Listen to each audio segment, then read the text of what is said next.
ပလတ်စတစ်စာကြီးလုပ်ပြီးတော့ရဲတွေကိုလှည့်စားခဲ့တဲ့ရာဇဝတ်သားလူတယောက်ကိုအပေါ်ယံကြည့်ပြီးတော့ယုံကြည်လို့မရဘူးဆိုတာကိုသက်သေပြနေခဲ့တဲ့အမှုလူဘလို့တက်ခဲ့တဲ့ဆိုတဲ့အကြောင်းနဲ့ဘလို့မျိုးတွေထွက်ပြေးတင်းရှောင်ပြီးတော့နေထိုင်ခဲ့တဲ့ဆိုတာကိုပါစာအုပ်ထုတ်ဝေခဲ့တဲ့ရာဇဝတ်သာ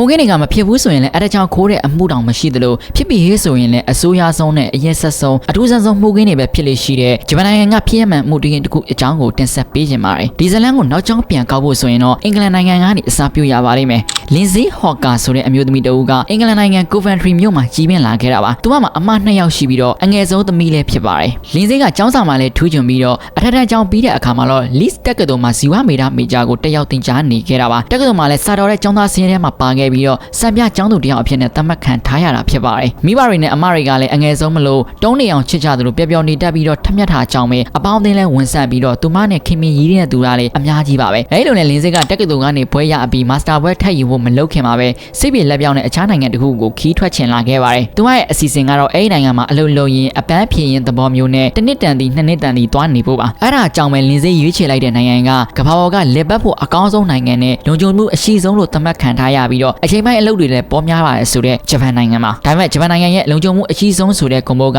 သူမအတွက်တော့မဟုတ်ခဲ့ဘူးဆိုတာကိုလင်းစိလုံးဝမသိခဲ့ပါဘူးဂျပန်နိုင်ငံက Nova လို့ခေါ်တဲ့နာမည်ကြီးပုဂ္ဂလိကအကြောင်းမှာလင်းစိကအင်္ဂလိပ်စာဆရာမအဖြစ်နဲ့ရှောက်ထားခဲ့ပြီးတော့တိတ်မကြခင်မှာပဲတိုကျိုမျိုးကကိုအီဝါဆိုရင်စုဆိုတဲ့ Nova ကျောင်းဝဲမှာတာဝန်ကျခဲ့ပါတယ်လင်းစိတယောက်ဂျပန်ကိုရောက်လာတဲ့အခါမှာတော့အနောက်တိုင်းစတိုင်းနဲ့ကွဲပြားသလိုလှပပြီးတော့စိတ်ဝင်စားစရာကောင်းတဲ့ဂျပန်ယဉ်ကျေးမှုနဲ့ပတ်ဝန်းကျင်မှာအတော်လေးပျော်ရွှင်နေခဲ့ပြီးတော့တိတ်မကြခင်မှာပဲနေသားကျလာခဲ့ပါတယ်လအနှဲငယ်လောက်ကြာတဲ့အခါမှာတော့တိုကျိုမှာအင်္ဂါကနေဈေးကြီးတာကြောင့်ပဲလင်းစိကချီပါမျိုးကိုပြောင်းနေခဲ့တာပါအဲ့ဒီမှာနေတာဆူယာအီချီဟာရှီဆိုတဲ့လူနဲ့တွေ့ဆုံခဲ့တာပါအဲ့ဒီအချိန်မှာတာဆူယာအီချီဟာရှီကအသက်28နှစ်ရှိနေပြီဖြစ်ပြီးတော့လင်းစိတန်9နှစ်လောက်ကြီးပါတယ်သူ့ရဲ့ဖေကအထူးကူပမောက္ခဖြစ်ပြီးတော့သူ့ရဲ့အမေကလည်းသွားဆရာဝန်တယောက်ပါအဲဒါကြောင့်ငယ်ငယ်လေးကအပူဝင်မရှိဘဲနဲ့ကျူးပြင်းလာခဲ့ရတဲ့သူလို့ဆိုရမှာပါပညာရေးမှာတော့သူ့ရဲ့အဖေနဲ့အမေလောက်မထိုးချင်ဘူးဆိုပေမဲ့အတန်အသင့်စာတော်တယ်လို့ပြောလို့ရတဲ့အထဲမှာတော့ပါခဲ့ပါတယ်ဂျပန်နိုင်ငံရဲ့နာမည်ကြီးတက္ကသိုလ်ဖြစ်တဲ့ချီဘာတက္ကသိုလ်ကနေစိုက်ပျိုးရေးသိပ္ပံဘွဲကို2005ခုနှစ်လောက်မှာရရှိထားခဲ့တာပါဒါပေမဲ့တာဆူယာကကျောင်းပြီးသွားတဲ့အခါမှာတော့ဘာအလုံးမှမလုပ်ဘဲနဲ့သူ့ရဲ့မိဘတွေရဲ့ထောက်ပံ့ခြင်းနဲ့ပဲနေထိုင်ခဲ့တာဖြစ်ပါတယ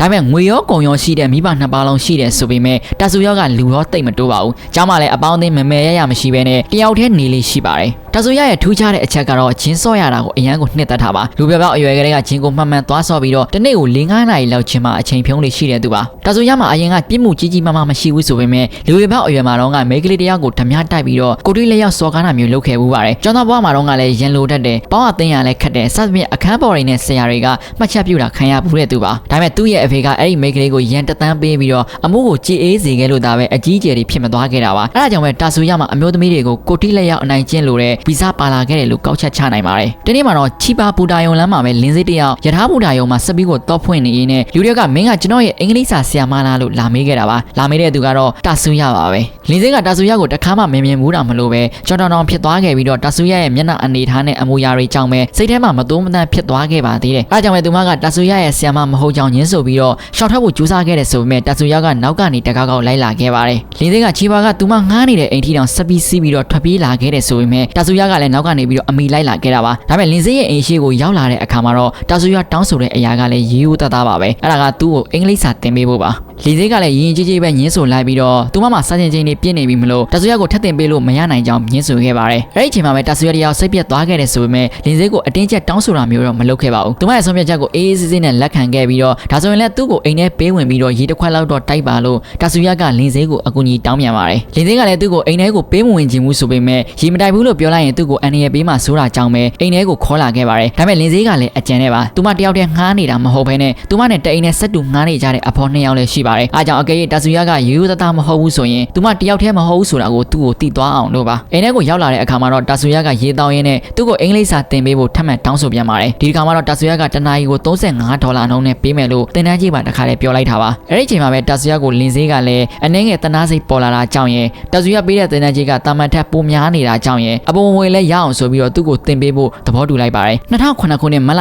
25ရက်နေ့မှာတော့တိုကျိုကကော်ပီဆိုင်တစ်ဆိုင်မှာဆုံတွေ့ခဲ့ကြပြီးတော့လင်စေးကတာဆူယာကိုအင်္ဂလိပ်စာစတင်ပေးခဲ့ပါတယ်2 နာရီလောက်အကြာစတင်ပြီးသွားတဲ့အခါမှာတော့တာဆူယာကပတ်စံအိမ်မေးလာခဲ့တယ်ဆိုပြီးတော့လင်စေးကိုပြောခဲ့ပါတယ်ဒါပေမဲ့သူ့အိမ်ကတိတ်မဝေးလို့ပတ်စံလိုက်ယူပေးလို့ရမလားဆိုပြီးတော့လင်စေးကိုပြောခဲ့တာပါအဲ့ချိန်မှာပဲလင်စေးကနောက်ထပ်တနေရာကိုစတင်ဖို့အတွက်တာဆူယာရဲ့အိမ်ရှိတဲ့လမ်းကနေပဲဖြတ်သွားရမှာမလို့လမ်းယုံနေတာနဲ့လိုက်ခဲ့ဖို့သဘောတူလိုက်ပါတော့တယ်လင်စေးကတာဆူယာကိုစတင်ကြည့်လိုက်တဲ့အခါမှာတော့သူမထင်တယ်လို့မဟုတ်ဘဲနဲ့အေးဆေးတင်ငိမ်ပြီးတော့ညံကောင်းလို့သဘောကျပြီးတော့ယုံကြည်လိုက်မိတာပါဒီတော့နဲ့သူတို့နှစ်ယောက်တာဆူယာရဲ့အိမ်ကိုကားငားလာကြပြီးတော့အိမ်ကိုရောက်လာတဲ့အခါမှာတော့လင်စေးကတာဆူယာစီကနေပတ်စံယူပြီးရတဲ့နောက်တစ်နေရာကိုဆက်သွားမှမလို့ကားသမားကိုစောင့်ခိုင်းထားခဲ့ပါသေးတယ်ဒါပေမဲ့ကားသမားကနိုင်ခွက်လောက်ထိစောင့်နေပေမဲ့လင်စေးကပြန်မလာသေးတဲ့အတွက်ဆက်မသွားပြတော့ဘူးအထင်နဲ့ဒီတိုင်းပဲထွက်သွားခဲ့ပါတယ်လင်စေးကသူမနောက်ထပ်စာတင်ရမယ့်နေရာကိုလည်းရောက်မလာခဲ့တော့ပါဘူးညဘက်ညနေလောက်တဲ့အထိအိမ်ကိုပြန်မလာသေးတဲ့အတွက်သူမနဲ့အတူနေတဲ့အခန်းပေါ်တွေကစိတ်ပူလာကြတာပါနေ့လယ်ကလည်းအလုပ်ကိုလင်စေးရောက်မလာတာကိုသိတာကြောင့်ပဲညတွင်ချင်းမဲ့ရဲစခန်းကိုအကြောင်းကြားလိုက်ပါတော့တယ်နောက်ထပ်2 ရက် 3 ရက်လောက်အထိလင်စေးကလုံးဝအစနာပြောင်းနေတဲ့အတွက်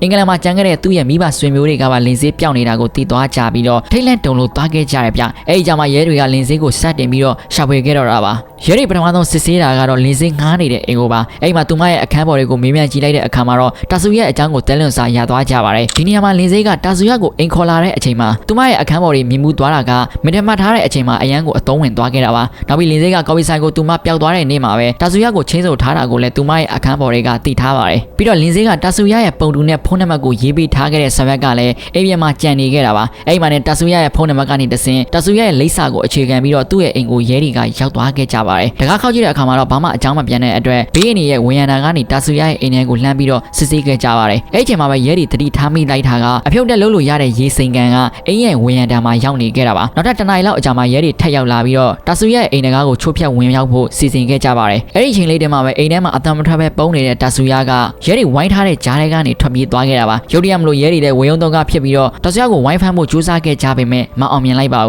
းတာဆူရရဲ့တိုက်ကလှေကားတွေနဲ့ဝင်ပေါက်တွေကအနှဲငယ်ရှုပ်ထွေးတာမလို့ပဲတိုက်မှာနေတဲ့သူတွေကပဲအထာတိတာဖြစ်ပြီးတော့အဲ့ဒါကိုပဲအခွင့်ကောင်းယူပြီးတော့တာဆူရကထပ်ပြေးလွတ်မြောက်သွားခဲ့တာပါအဲ့ဒါပြင်ရဲတွေကတခြားနယ်မြေရဲစခန်းတွေနဲ့အချင်းချင်းအခြေဆက်မလုပ်ရသေးတာမလို့ပဲတာဆူရကိုမျက်ခြေပြတ်သွားခဲ့ကြပါတယ်အဲ့လိုပဲရဲတွေကတာဆူရရဲ့အိမ်ကိုဆက်လက်ရှာဖွေတိုက်တဲ့အခါမှာတော့ဝမ်းနဲ့တုံလို့ဆရာမြင်ကွက်ကိုရှာဖွေတွေ့လိုက်ရတော့တာပါဝန်ရံကရေစိန်ကန်ထဲမှာလင်းစစ်တယောက်အသက်မဲ့နေခဲ့ပါပြီအဝိစားကြီးလည်းမရှိတော့ဘဲနဲ့ရေစိန်ကန်ထဲမှာသူမကိုသဲတွေနဲ့ဖိုထားခဲ့တာပါသူမရဲ့အလောင်းမှာလည်းပွန်းပဲ့ညုံမဲထန်ရာတွေအများကြီးတွေ့ရှိခဲ့ရပါတယ်မုန်ကစ်ဆရာဝန်တွေကအလောင်းကိုစစ်စစ်ကြည့်တဲ့အခါမှာတော့မတော်မတရားပြုချင်းခံထားရပြီးတော့တည်ဆုံးရတဲ့အကြောင်းရင်းကတော့လေမင်းညစ်ပြီးတော့အသက်ခံလိုက်ရတယ်ဆိုတာကိုဖော်ထုတ်နိုင်ခဲ့ပါတယ်ဂျပန်နိုင်ငံမှာနိုင်ငံသားတယောက်အသက်ခံရတယ်ဆိုတာကဖြစ်တောင်ဖြစ်ခဲ့အမှုဖြစ်တယ်လို့ဂျပန်ရဲတပ်ဖွဲ့နဲ့ထောက်လှမ်းရေးတွေရဲ့ဂုဏ်သိက္ခာနဲ့လည်းသက်ဆိုင်နေတာမလို့အဓိကအတန်တရားတေကန်ဖြစ်တဲ့တာဆူရကိုဖမ်းဆီးဝင်ရန်ထုတ်ပြီးတော့အပူတပြင်းပဲလိုက်ရှာခဲ့ကြတယ်ဗျဒါမှလည်း1 ရက်ကနေ2 ရက်1 လကနေ2 လလနဲ့ချီပြီးကြာလာတဲ့အထိတာဆူရရဲ့သတင်းကိုအစားနှောက်ချေရခံလို့မရတော့ရဲတွေအကုန်လုံးလည်းစဉ်းစားရကြက်ကုန်ကြပါတယ်အဲ့ဒီမှာနဲ့သူတို့တွေးမိလိုက်တာကတာဆူရကရုပ်ပြတ်ထားတာဖြစ်နိုင်တယ်လို့စဉ်းစားခဲ့ကြတာပါအားကြောင့်တာဆူရရုပ်ပြတ်ထားနိုင်ရရှိတဲ့ဓာတ်ပုံတွေကိုပါလူကြားထဲမှာဖြန့်ဝေပြီးတော့အဲ့ဒီပုံတွေ